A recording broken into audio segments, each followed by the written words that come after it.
সিমলার ভৌতিক টানেল। অন্ধকার একটা টানেল, স্যাঁতস্যাঁতে শ্যাওলা ভরা বোড়া। টানেলের ভেতরে ঢোকার কিছুক্ষণ পরে সিমলায় জল পড়ার আওয়াজ, সঙ্গে সঙ্গে অন্য আওয়াজও কানে আসে। না, এটা কোনো ভৌতিক সিনেমার প্লট নয়। খোদ ভারতের বুকেই রয়েছে এমন একটি ভেতরে টানেল, যার সঙ্গে জড়িয়ে আছে ইতিহাস, ঐতিহ্য, প্রকৃতি।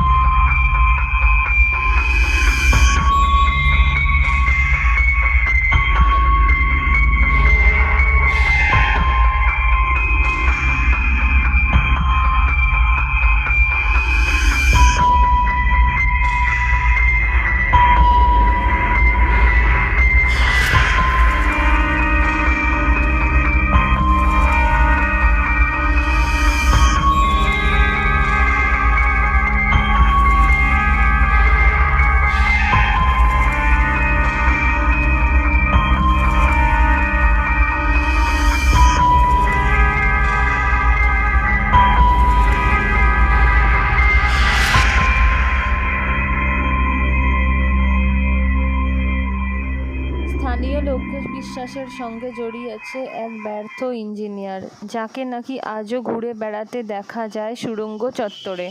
ভারতের মধ্যে যে কয়েকটি জায়গা নৈসর্গিক সৌন্দর্যের জন্য বিখ্যাত, সেগুলির মধ্যে পাহাড়ি শহর সিমলা অন্যতম। স্বভাবতই প্রাকৃতিক সৌন্দর্যের কারণে এই জায়গাকে কেন্দ্র করে গড়ে উঠেছে জনপ্রিয় পর্যটন কেন্দ্র। সিমলায় ঘুরে দেখার মতো একাধিক জায়গা রয়েছে, তবে এর অন্যতম আকর্ষণ টয় ট্রেনে করে সিমলা পৌঁছানো হয়। যাত্রীদের নিয়ে এই পাহাড়ি শহরে পৌঁছানোর সময় ট্রেনগুলোকে বেশ কয়েকটি সুড়ঙ্গর মধ্যে দিয়ে ছুটে যেতে হয়। সুড়ঙ্গগুলির মধ্যে দীর্ঘতম সুড়ঙ্গটি রয়েছে সিমলা কালকা রুটে। এই সুড়ঙ্গ পেরোতে 2 মিনিটেরও বেশি সময় লাগে। এই সুড়ঙ্গের ভিতর দিয়ে ট্রেনে চেপে যাওয়া এক অনন্য অভিজ্ঞতা হলেও এক বিশেষ কারণে এই সুড়ঙ্গের বদনামও রয়েছে। অনেকের দাবি এটি নাকি ভুতুড়ে সুড়ঙ্গ। এই সুড়ঙ্গে নাকি তেনারা বসবাস করেন। সিমলা কালকা রুটে থাকা এই সুড়ঙ্গের পোশাকি নাম টানেল 33 বা বারোক টানেল।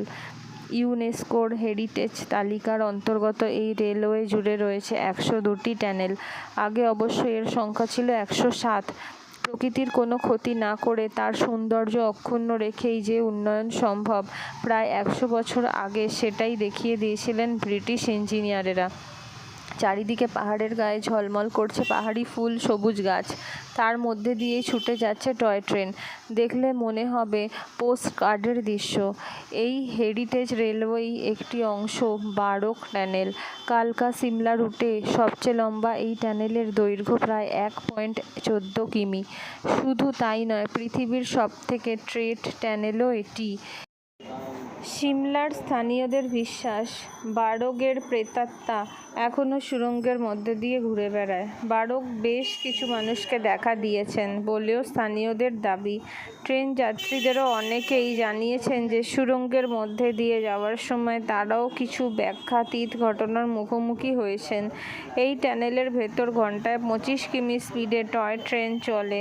পেরোতে সময় লাগে 2.5 ঘন্টার মতো।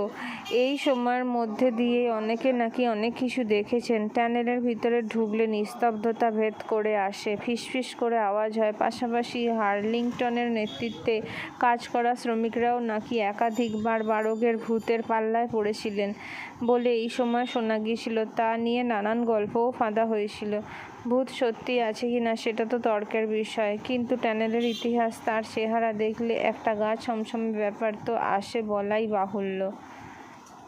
শোনা যায় এই ঘটনার কিছুদিন পরেও এক রাতে পোষা কুকুরের সঙ্গে বেড়াতে বেরোন বারোক। সঙ্গে ছিল তার পিস্তলও। ওই সুড়ঙ্গের কাছাকাছি এক জায়গাতেই নিজেকে গুলি করে আত্মঘাতী হন তিনি।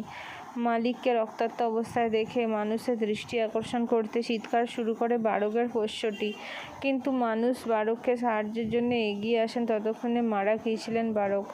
বারোগের প্রতি শ্রদ্ধা জানাতে তাকে এই অসম্পূর্ণ সুড়ঙ্গের বাইরেই সমাধিস্থ করা হয়।